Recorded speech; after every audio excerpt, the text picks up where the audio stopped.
Hey everyone, welcome to Queerly Recommended, the podcast where we recommend queer books, films, TV shows, and more. I'm Tara Scott, and I review sapphic fiction at the Lesbian Review and Smart Bitches Trashy Books. And this week, I am recommending my final holiday romance of the year. Woo! I've read so many of them, and I'm done now. And I'm Kris Bryant, a contemporary romance writer for Bold Strokes Books. And this week, I'm recommending a sapphic Christmas novel. So I'm jumping on the Christmas train. Woo! Holiday train. Holiday train. Mm-hmm. Yeah. I think it's pretty exciting that you are. I mean, you got to read at least one a year, right? That's my goal every year. Mm-hmm. So, what is up with Orange Kitty and Black Kitty? Oh. So, did I tell you that Orange Kitty had an eye injury? No. What happened? So, he came like kind of stumbling up to the house out back, because that's how they come in, is through the back. Mm-hmm. And his eyes like all swollen shut. And I'm like, oh my goodness, like what happened? What happened? Did he get hit by a car? So he just kind of like limped to the back, and like I didn't see him. Like he was just disappeared. So I'm like, what's happening? So then like a little bit later he came out and his eye was just like swollen. It's absolutely swollen. And I'm panicked. And I'm like, is there an eye there? Did he get in a fight? What happened? Did he get hit by a car? Like everything ran through my mind. So I did not let him leave. Like it took him like a day to eat. And he finally started eating. And this was like Friday. So then Saturday he started eating, and Sunday. So his eye was opening up, and thankfully it was still there. And I couldn't see any injuries. You know, cats have so many eyelids. You know, you pull one up and there's another set. And you're like, come on, open up your eye. Yeah. I'll have to Google that, how many eyelids cats have. I don't know, but it's not what you think. And let's Google that. Let's find out, shall we? Yeah. I mean, I've never had a cat, so I didn't know they had multiple sets of eyelids. How many? Unless this cat's different. How many eyelids? Ooh, the next evolution of cats. Maybe I have that cat. Mm-hmm. The cats have. Okay, so what does it say here? Cats have 3 eyelids. What? Yes. That's a lot of eyelids. Yeah. So anyway, so I'm like prying it open just to make sure. And so then the swelling went down. And so now he's probably 90%. Like he's good. So he was able to go out for the first time yesterday. But he was in. Oh, that's good. Like the healing time, baby, you stay here. You're going to heal. You're going to eat. You're going to drink. You're going to rest. And so now he's back to his asshole self. I mean, he's back to Orange Kitty. Super sweet, but you know. Uh-huh. But let me tell you what I'm doing with Black Kitty now. What? So Black Kitty now lets me flip him on his back and hold him like a baby. What? Can you believe this? I do it every day now. I pick him up and I flip him on his back and I rock him like a little baby. We have come this far. That's wild. It really is. He just needed love. But he's a feral cat. He's a feral cat, and he's learning how to play. I have one of those spinning the wheel things that have like a little ball, and it has different levels, and you have different balls on different levels. So you stick your little paw in there and you spin it, and the ball comes back around. And anyway, he's learning to play. And sometimes he scares himself because he doesn't know what's going on. He like jumps up and he races off, and you're like, what are you doing? So, but he's learning how to play, and that's adorable to watch this. That is adorable. Now, do they like each other? They've only been in one fight. They tolerate each other. So it's really hard when Orange Kitty was in the whole weekend, the extended weekend, because it was hard to go to sleep because I wasn't sure if they were going to fight in the middle of the night. Wait, does Black Kitty stay in the house? Black Kitty's in my bed. Does he leave, or is he just your house cat now? No, he leaves. He decides if he wants to stay in or not for the night, and if he does, he sits. I mean, he has like a little tiny blanket next to me on the bed, and we go night night. Oh my goodness! I know. You know, and I was talking to Deb the other day. I'm like, look at how beautiful Black Kitty's fur is. When he first came around, he was real dusty. It's like you'd pet him if you could get close enough, and like dust would fly out. And now he's silky and smooth, and you know the right diet and everything really does affect appearance. You know, oh my goodness, it's just amazing. I'm like, is this the same cat? It is. It's the same cat. And when I call them, I told you this last time, that they run when they hear their names, they run to me. So this cat that you didn't know if you would ever be able to pet is now Right. sleeping in your bed. This is true. That's adorable.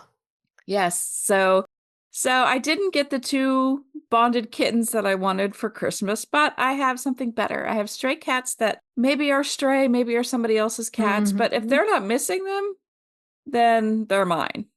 Well, I was going to say the universe provides, but it's more like the neighborhood provides in this case. That's true. So the neighborhood has given me 2 kittens, 2 cats. I mean, for sure, Black Kitty was always number one on my list. Yeah.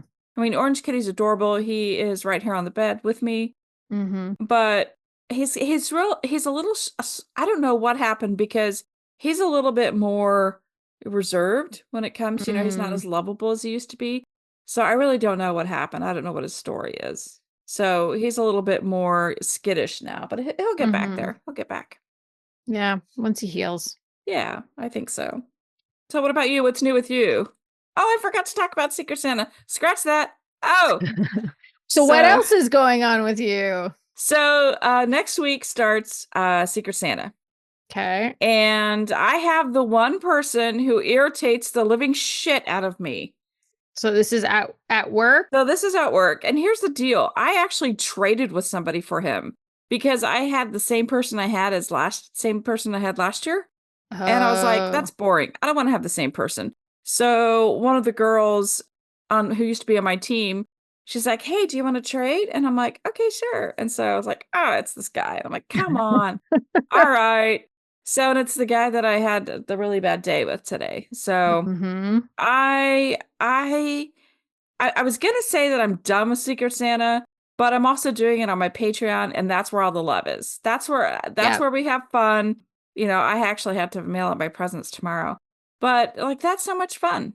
Like, you get a bunch of people together and something like that. It's great. I'm having a good time. Oh, and I also have a special guest for my Patreon that I'm recording this weekend, and you know all about it, but I can't say anything. Oh, well, when is it going up? Because this episode will be out December 17th. Right. So it will probably be out sometime that week. So this week sometime it'll drop. Let's give people a hint. No, I would not like to give a hint. Stay tuned, though. I will say I was pretty excited when you texted me to tell me who it was. So that's your hint. Who would Tara be excited? Right. Exactly. So worst hint ever. Rules out.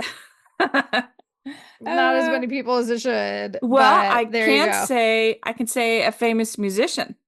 I can get away with that, right? Yes. Okay. Oh, absolutely. For sure. And okay, that's my hint. Excellent musician. Yes. I'm very excited. Whee!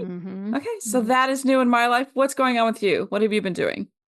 Well, I think the last time we talked, I was at the beginning of getting sick, and I was sick, and that sucked. It had been a while. But I think it's mostly gone. My lungs are still mildly mad at me, but they'll eventually get better. Will they? Maybe. Who can say in this COVID? Was it COVID? I don't think so. I tested negative. Okay. I did try testing again, and it tested negative. So fingers crossed it was still true that it wasn't that. And then I edited a novella. There is an author who I edit all of her self-published books, and it's not a sapphic romance, but it's just, I don't know, it's kind of fun. It's not something I would want to do for a regular job, but when I was in high school, when they would do the whole like, well, what do you want to be? Like, what kind of a job do you want to have? My dream was always to be a fiction editor. I thought that would be the best job ever, because I just really love to read books. And then what I learned as an adult is that is not the path to paying your bills. Right. Yes. No, it is not. Writing is not really the path to pay bills either. But yeah, I didn't know that either. It's always what I wanted to do. So hence the day job. Yes. Well, and that's why I like it was kind of an interesting sort of thing that we stumbled into. It usually works out to anywhere between 0 and 2 books a year. And so it's a nice way to like get to honor that, like, oh yeah, this is a thing I can do. I wanted to do it and I can do it. And I'm pretty all right at it, but also I have a job because I have to pay my bills. Right. And you have a family and you have to I have a support family. them. And Yeah, exactly. And it doesn't work otherwise. Mm. And we also did a Secret Santa. It wasn't the whole Oh, office, but like just our team. A bunch of people put our hands up. that's sweet. And I got somebody who he's great. And the other thing that's not only great is that, like, yes, he's a great coworker, but he's also in a Dungeons and Dragons group that Neil and I are in with. Oh, So it's like us and perfect. him and then another former coworker. So I have no idea who got me, but they got me a card game from the people at the Oatmeal. It's called Horrible Therapist, and the subline says a card game where you make very unpleasant comics. And Oh, also this hand cream that's very good from Burt's Bees because it's Burt's Bees. stupid dry. I don't know if I've ever complained about this in Calgary, but it's stupid dry in Calgary. Like moisturize all year long. I never not moisturize. Also, partly just because I have all those tattoos. Like, oh, right. if you get a lot of tattoos, like you gotta moisturize them. You have to take care of your skin. This is also advice for everybody. If you have tattoos, moisturize that shit because that's gonna look gross if you don't. It's not gonna age well. Like, you have to take care of it. Yes. So, yeah, Secret Santa stuff, editing a book. Not really much time. Yeah, not really much time for a lot else. Yeah, December's flying by. Oh my God. I know. This year, like, it feels like this fall. Like, I don't feel like we experienced a lot of fall. I had to go to Toronto to experience fall.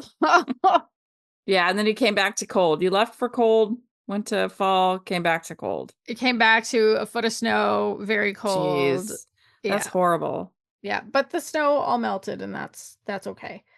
All right, so Kris, what have you been watching lately? I have been watching Special Ops Lioness. What's Lioness? that? Isn't that weird? That sounds weird to say, Lioness. Yeah, I'm thinking Linus from Peanuts, but Lioness, as in rare. That. So I don't know how to explain it. It's basically, do you know who Zoe Saldana is or Saldana? Yeah. Okay, so she kind of heads up this special ops team and they go and do off the books type saving, rescuing, whatever. You know, it's part of the CIA, but so she's in the CIA and she does this special team, like Nicole Kidman's in it. She's like the boss. And it's got a pretty good cast. Nice. And so her team, there's queer rep in it, and that's all I can say. I can't really say much, but for that reason alone, that's pretty cool. So she's struggling. She has daughters that are like, she's gone sometimes for months at a time. Oh. Like it starts off and her daughter's, you know, her oldest daughter's a teenager and resents her and like just is mad because she's never around. So she, you know, and she can't tell her family what she does. She just says she's like a translator somewhere. And so it's really hard on the family. It's hard on the marriage. She's married to some sort of surgeon. They have a beautiful house. They do really well. But it's really good. So she is starting to struggle with her role as a mother, a wife, and then also she loves her job. You know, what she does is very important. So that whole struggle. So it's just, it's really good. I was like, no way. When it first came out, I was like, I'm not going to watch that because she's like 100 pounds wet, soaking wet. She can't kick ass. But it's not about her. It's about her team. Right. So it's not about her kicking ass. It's about her telling people to go kick ass. I mean, sometimes she participates in things, but it's a really good show. And the second season is out already. And I think I have to watch one more episode because it just kind of ended. I'm like, I don't think I'm done watching it. And then tonight, right before we started recording, I noticed that there were 8 episodes, not 7. So I'm like, oh. So I have to watch one more episode. I'm very excited. And I have feelings. I need to talk to somebody about my feelings, and I haven't found anyone who has watched both seasons yet.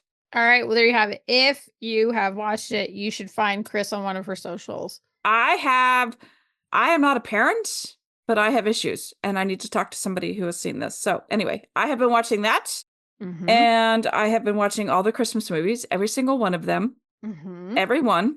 All of them. All of them. We actually, the one that came out that was filmed in my town, like 2 miles away. Oh, yeah. Was it good? It was terrible, but I watched it. It was horrible. Here's the thing. Like, I forgot how cheesy Hallmark movies are, even though I They're say that, and I very watch bad. them every year, and I smile, and I'm like, but the whole time I'm like, oh, I know that place. Oh, I've been there. Oh, Yeah. that's such and such. And so it was overdone. It was very overdone, but it was kind of cool because it's the Chiefs, and we're 12-1, and we have Travis, and we have Patrick Mahomes, but we have Taylor Swift, and it was kind of fun. I mean, I'm not gonna lie. It was Mm-hmm. fun. I'm sure everybody in Kansas City loved it. I'm sure everybody outside of Kansas City hated it. So, I Uh-huh. mean, whatever. But, Yep. it was the Chiefs. I loved it. And then I started watching, this is really, really good. It's on Disney Plus. It's Star Wars Skeleton Crew. Ooh. Okay. I know So, Neil do you know knows what about this is this. about? I should, but I don't yet. Okay, so it says, I pulled this just for you because, Star Wars. Four kids make a mysterious discovery on their home planet that leads them to get lost in a strange and dangerous galaxy. Ooh. Yeah. So, That sounds good. yeah, when I first saw it, I was like, oh my God, Skeleton Crew from Stephen King, all of his short stories. Like, how did they make a series into that? And I was like, oh, wait a minute, it's Star Uh, Wars. Wait a minute, it's not that. it's different. It is different. It's very different. So, first two episodes were great. And so it's one of those where it's every week, every Tuesday. And we're Yeah. recording on a Tuesday. So after I'm done here, I'm gonna go watch the next episode. So I'm pretty excited. Nice. So That's awesome. yeah. So that is pretty much what I've been watching. What about you? What have you been watching, reading, All right. anything? All the drag races. So I know I said Oh. last time it's a great top four. I don't care who wins. And then they announced the winner, and it turned out that I was wrong. I did Ah, care. you did care. I did care. Bummer. There was a very clear who was going to be in the top two. Mm, And one of really? them is this like really seasoned queen. She's in her 40s. She's so good and does like old school drag, but like really polished and refined. And it was just this consummate entertainer. You could put her on any TV show and she would excel. Mm, And nice. there was like the younger, edgier, up and coming in her 20s. They actually became like great Mm, friends. mm. And that's who won. And I Oh. can't say she wasn't deserving because she absolutely was. But as soon as it was announced, I was like, oh no, I wanted the older one to win. Yeah, I know what you mean. But you're not sad, but you're also, yeah. Yeah, like it's that like little bit of like, I Mhm. can't be mad Mm. at it, but Right. I had a stronger opinion than I thought I would. Drag Race Down Under, still underwhelming. We'll leave it at that. I love that. It's really unfortunate, but I'm going to keep watching it. And then Canada's Drag Race has actually been great. I think this is my Mm. favorite cast on Canada's Drag Race so far. It really, the stuff that they're doing around Indigenous representation has been so impressive. Nice. Right now, there's a queen on there. Her name is Jaylene. I can't remember the last name she's going by, but anyway, Jaylene something or other. She's in her 50s, actually. She's like 52, trans, two-spirit, Indigenous woman. Mm. And she actually talks about being a 60 scoop survivor, which you probably haven't heard of the 60 scoop, Mm-mm. but it was a thing No. that happened in Canada where the government basically went in and took all of these Indigenous kids out of their homes Hmm. and gave them over to like white settler families to raise them. In the 60s? I don't think it stopped in it went it was like yeah, it was like the 60s and 70s that it was happening. Wow. Wow. Yeah. Yeah, so the fact that they brought a 60 scoop survivor on and also like they're talking about the 60 scoop, they're talking about residential schools. Like the last residential school that closed in Canada closed when I was in high school. So Wow. really not that long ago Right. and I've been so impressed and somewhat appalled that like Drag Race in Canada is doing more to participate in reconciliation than Wow. most other media properties. And I'm glad they are. I hope they continue to do it. And there's also just been some really phenomenal queens. There was one queen though that I kept saying like, what is it about? There is something about this person. It's tweaking something in my brain and I can't figure it out.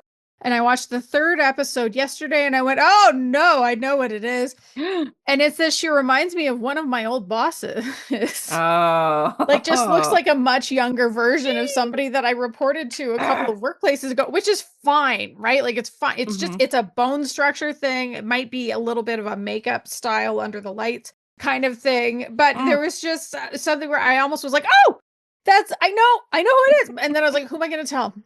Who am I going to tell? I don't Nobody. need to Yeah. talk to anybody from that workplace anymore. I can't say, hey, don't you think this queen looks like this woman? Facebook her. I don't think she was even on social media back then. It was Oh, like, I know, it was over a decade ago. It was wild. So yeah, that's been all the drag good races. point. Yeah. Also, when I was in Toronto, I watched my friend Tanya playing the game Cozy Grove, which I might have talked about on here a couple years ago.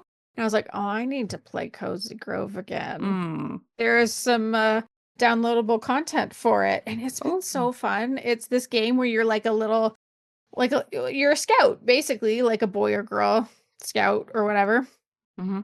You get to choose what you look like, and you go to this island, and the island has a bunch of ghost bears, and you do things for the ghost bears. Ghost bears. And you can raise little ghost birds and deer and cats, and you can cook. You can go collect ingredients, and you can cook food, and you can go. Oh, the postal guy is so bad at everything he does. So every day you go collect the mail that he's lost.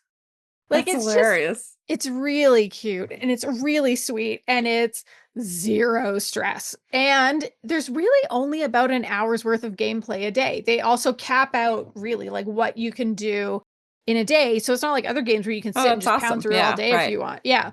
Right. So I've been loving that. I'm partway through one of the music box documentaries because there's like a bunch of them, I guess, on HBO. And I'm watching the one called Yacht Rock, a documentary. And of course, like they spell it D-O-C-K, which is the dorkiest, but also but we all laughed. Yeah. Yeah, they had to do it. And I watched it. It's good, eh? I watched it. Let me tell you, like now I have a name for that kind of music. It's the Kenny Loggins. It's the Michael McDonald. It's it's Steely Dan. Right. It's that music that wasn't quite rock, like rock. Doobie Brothers. Yeah. Doobie Brothers. It was just that what we called maybe easy listening. Yes. Not even adult contemporary. Easy listening. I don't even know. Maybe it's adult contemporary. I don't know. Yeah. But this is perfect. It's perfect. Yacht rock is perfect. Yeah. And it was kind of interesting. It was funny. I was telling a friend, I was like, oh, I'm going to watch the Yacht Rock documentary. He goes, what? Like that comedy show? That show was the best. And they actually start the documentary with that like as a genre, the name comes from a YouTube show from what, like 2004, 2005 or something like that. Yeah, it's a relatively new term. Yeah. It took off and it's a great, like they got Michael McDonald and Kenny Loggins to be in the documentary and some of the musicians. But then they also have like Questlove is commenting on it and Fred Armisen, I think, at one point is talking about it, and I'm not sure who else. So if you like music documentaries, I think this is a great one. I didn't realize it was part of a series. So now I have to go back and see what else is on this music box series. So it looks like the Alanis documentary is one of them, like Alanis Morissette. I know. I've seen that. Yeah. And then I can't remember what the other ones are. I don't know if there's a handful that I want to see. So okay. Yeah, I'm going to look it up when we're done here for sure. I just really like music documentaries too. So. Me too. Yeah. And then I've been reading, I haven't finished it, but I've been reading Deck the Palms by Kat Jackson. It is a holiday romance, but it takes place in Florida. So if you want a holiday romance with not a lot of snow, and by not a lot, I mean none snow. There's zero snow because it's Florida. None snow. Exactly, 0% snow.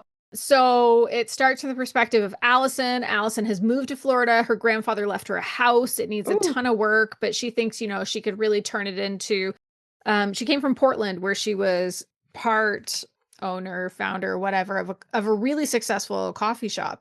And so she's like, well, maybe this can be like a coffee shop on the beach sort of situation. But, it's an old house, needs a lot of work. And so she needs to hire a contractor.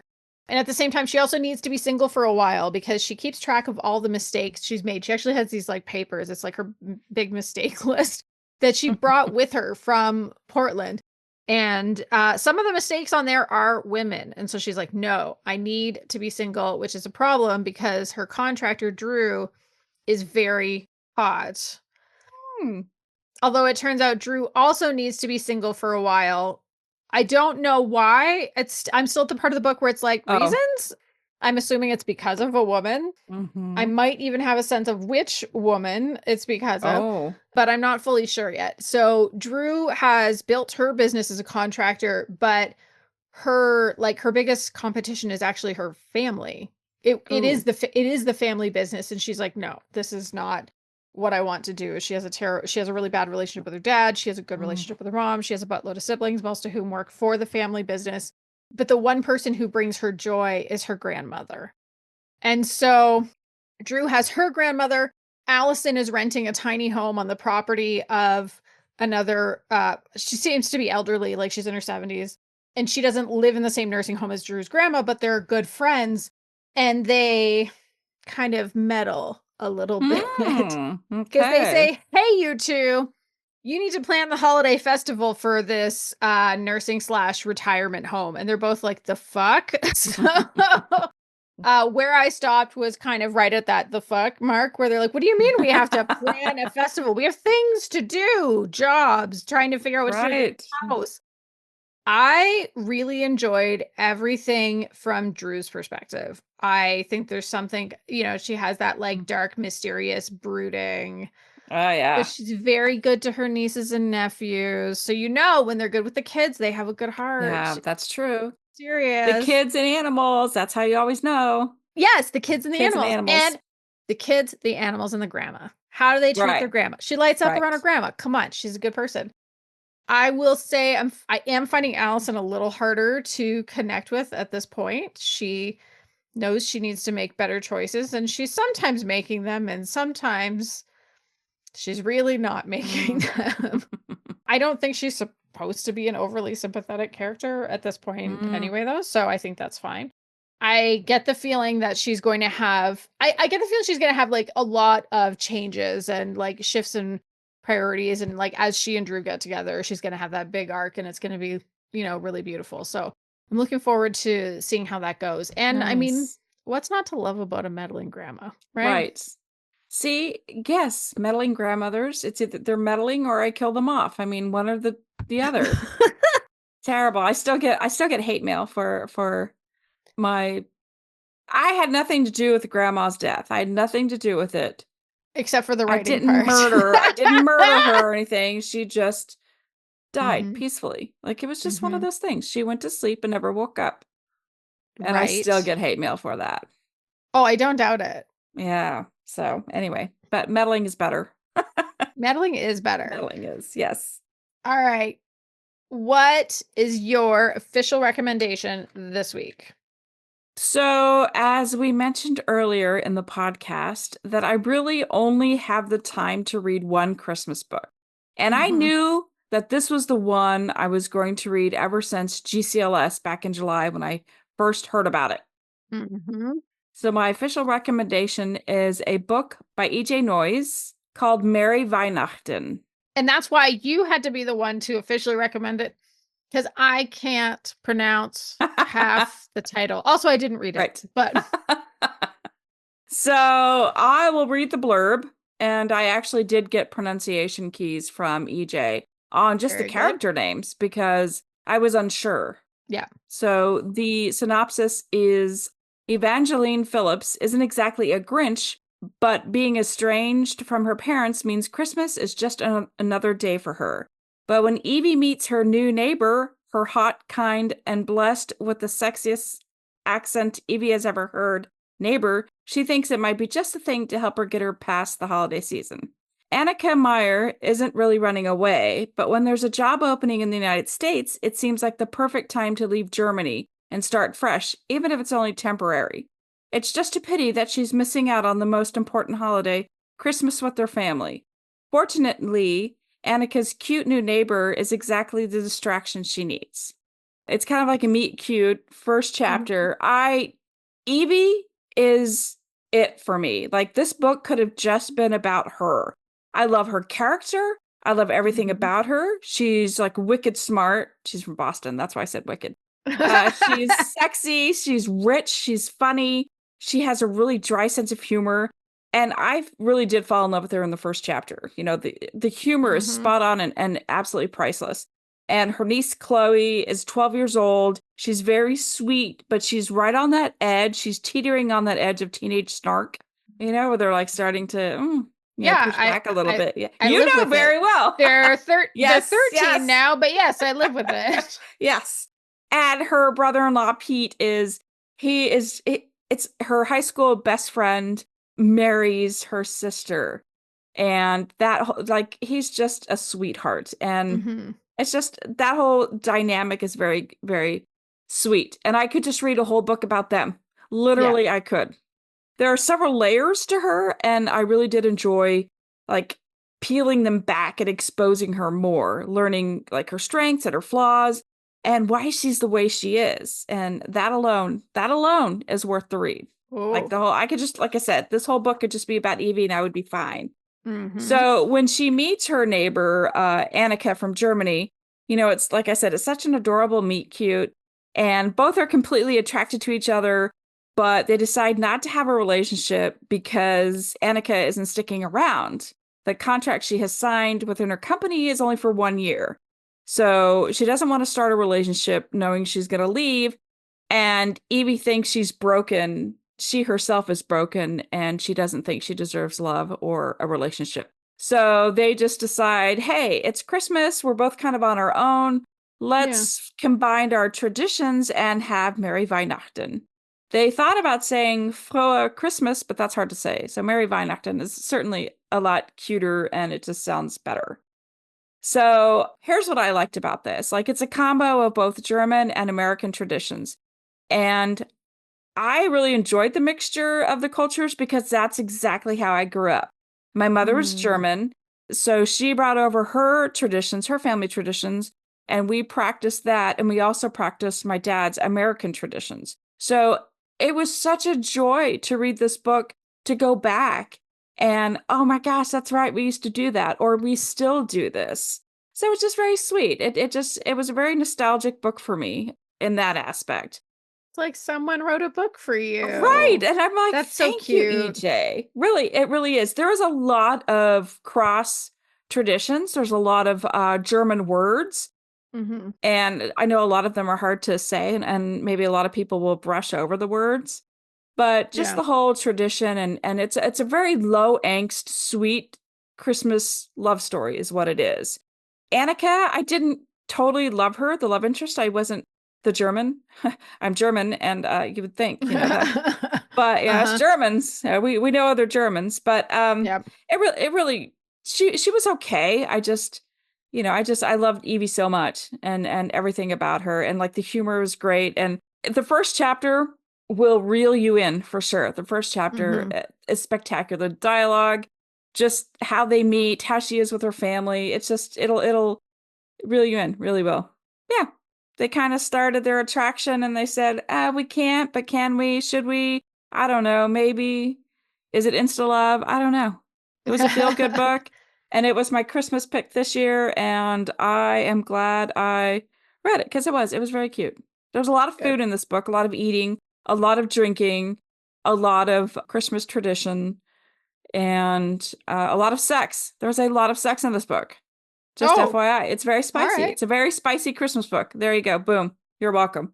My official recommendation. There's not a lot of those. I mean, of all the Christmas books I've read this year, I think Angela Brooks is the only other one that was really spicy. Yeah. I was really surprised. Oh, wow. Oh, whoa. Oh, again. And from Bella Books. Yeah. I don't think that's typical of their Christmas romances. Well, that's cool. Yeah, I remember. Yeah. I remember Abby Creighton reading from that at GCLS and thinking that sounded good. So maybe I'll read one more Christmas book this year. And maybe I think you should. One. You know, read the first chapter, see if it grabs you like it grabbed me. Like it was just, I absolutely love the way EJ writes. I always have. I'm really a fan of hers. And I don't always have the time to read books. But ever since I heard about this one, I was all excited. I was like, oh, of course. Perfect. Christmas, German. Like EJ, I'm in. Like that, I'm in. So that was going to be my read since July. since I Yeah, learned you had about to. it. I had to, of course. So Mm-hmm. Makes that, sense. yeah, that is my official recommendation. What about you, Tara? What is yours? So mine is A Break in Communications from Lily Seabrook. So she's an indie author. Hmm.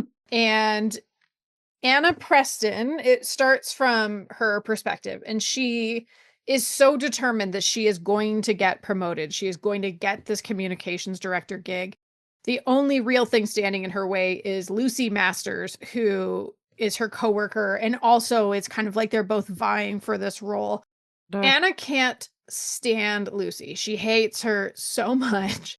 And she's like, well, I'll do whatever it is I have to do. And she even like she sabotages her in some ways that I'm Ow. not gonna lie, it's like a little creepy sometimes. Like she went Mm. and stole files from her, like went onto her computer to do that. Like, yeah, Wow. like that level of sabotage is how much she hates Lucy. That's some soap opera shit right there. Right? But Lucy is completely in love with Anna. And It's okay. right? So it's like completely head over heels in love with her. Wow. And flirting didn't work. So she was like, fuck it. I guess I'm going to compete with her because at least that will get her attention because she doesn't seem to understand Wow. when I'm asking her out for coffee or whatever. And so the two of them are thrown onto this big project at work where they have to like work with a client and everything. And it turns out everybody kind of thinks that they're dating. The client thinks they're Oh. dating, their coworkers, their families, because Anna's mother comes to this like work thing. It's very weird. But that means that this is a book that it really does have, it has a lot of tropes because it has that like Mm. rivals to lovers. One of them thinks she's in an enemies to lovers romance. Yeah. The other one is just pining away for a year and a half. Like that's the point at which we join. Oh. Like she's been pining for her for I think it's a year and a half, maybe longer even. It's a workplace romance. It has a Mm. fake relationship situation. It takes place all over the holidays. And most of the book is told from Anna's perspective. And like some of the chapters are from Lucy's. And I mean, I'll admit, I found Anna pretty hard to like at first, especially when it was stuff like, yeah, I went in and I like messed with their files and I stole it and I made it look like it was my own. And I was like, you did, I'm sorry, you what? Mm. Like, what was it? Like, I might not have Yeah. described it exactly right just there, but like, it was that level of stuff. And it's like, oh, you are a bad person. Like, Oh, yeah, what that the sounds bad. fuck? And you see, like, she doesn't like any of her coworkers that you see her interacting with. It's like she thinks this one is dumb and she thinks this one is dumb and she avoids her family. She doesn't like her family. And I'm like, what is with this person? And I even debated with myself, is she an ice queen? And, again, thinking back Mm. to I participated in that Ice Queens Right, right, event and, right. getting into the conversations of what is and is not an Ice Queen. And I don't think she is an Ice Queen because she doesn't have power at Mm. work and she doesn't have power with her family. So I think she's just an asshole.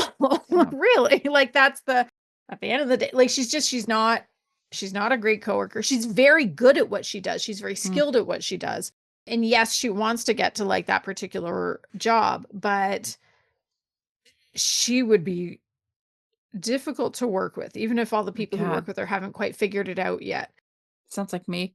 That Oh sounds no, like Kris, it's you. It's me. about you. Ah. You're like going in and changing people's files at work. Ah. But I think because she comes from this place of like really deeply disliking Lucy and really antagonizing Lucy, it was really fun to watch her perspective shift over time as she starts to really figure out the actual nature of their relationship. Mm. And this whole like having like the being in a fake relationship thing really mostly starts because of this client and then with the families. And it was really interesting because at one point, what was it? It was, I think it was like one of their family's Thanksgivings or something like that. Like Anna Mm. brings her home for Thanksgiving or something. Because also her mom's been convinced for like months that she's dating somebody and she's not. And finally it turns into this like her mother came to this work function, like I said. And it's like, oh, that's your girlfriend. You have to bring your girlfriend home. And she's like, fuck, I guess I have to bring you. Are you able to, can you come to my goddamn family thing? Yes. Yes. So that happens. And Lucy starts, Anna starts flirting back with Lucy because, it's with her family. It's what she's supposed to do. Oh, And yeah. she starts to realize that's actually like nothing she's done prior being antagonistic has ever thrown Lucy off. But when she flirts back, it throws her off. It's almost like Lucy's brain shorts out and it puts her on that back foot. And it's so fun. It was so fun reading that whole section because as a reader, it's like, yeah, duh, she's in love with you and can't believe you're actually flirting back. Like, of course this is happening. And so it's for me like that kind of play between Lucy really threw herself into that rival role because it was the only way to get Anna to respond to her.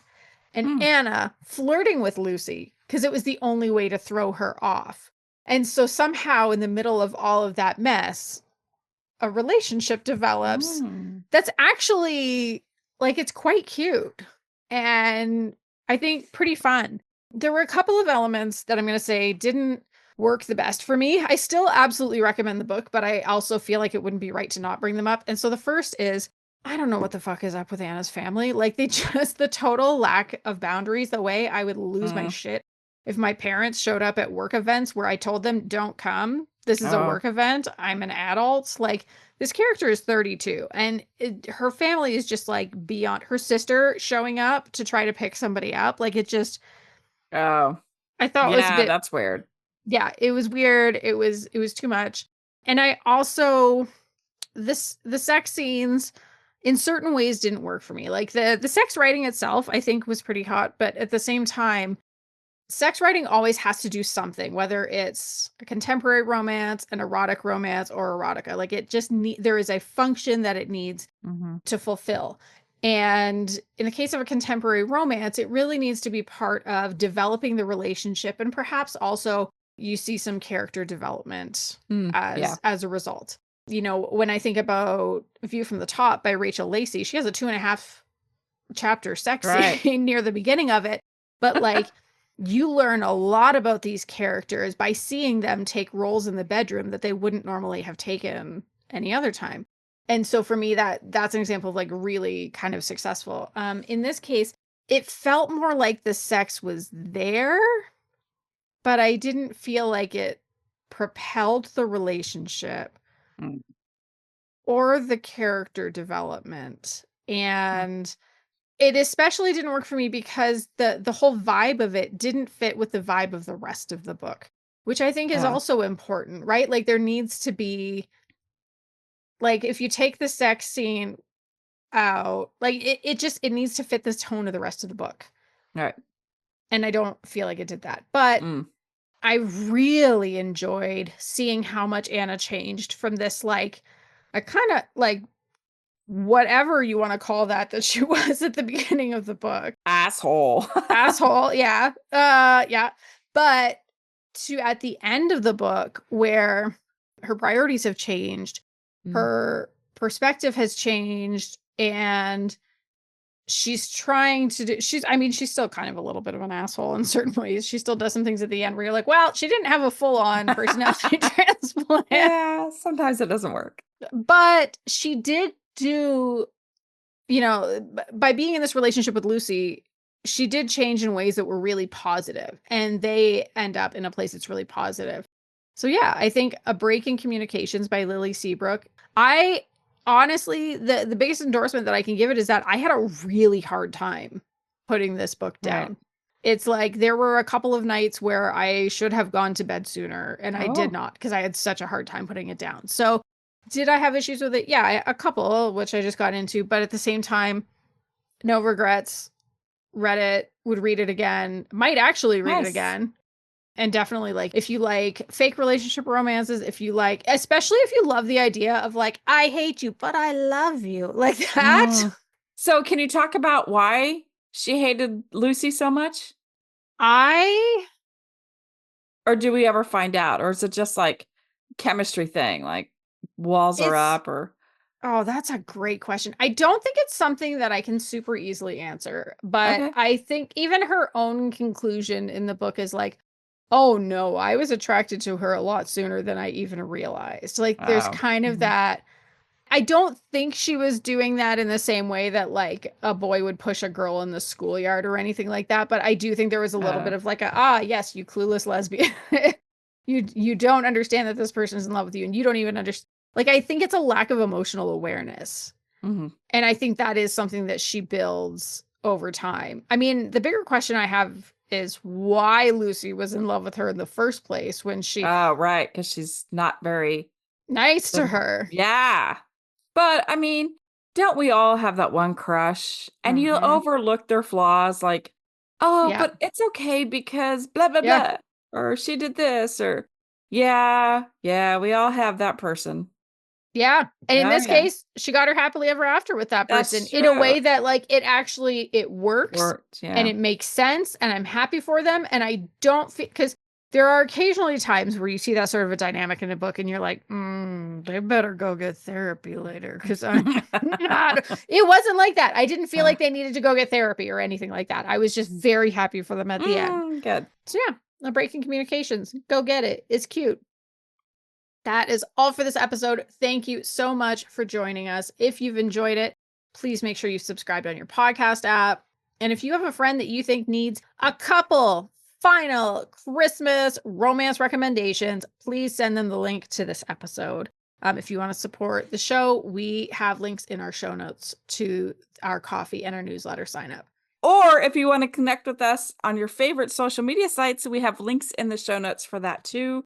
Or you can just search for Queerly Recommended on most social media sites or email us at podcast@queerlyrecommended.com. Goodbye, everyone. Bye. Happy holidays. Oh, yeah. Happy holidays.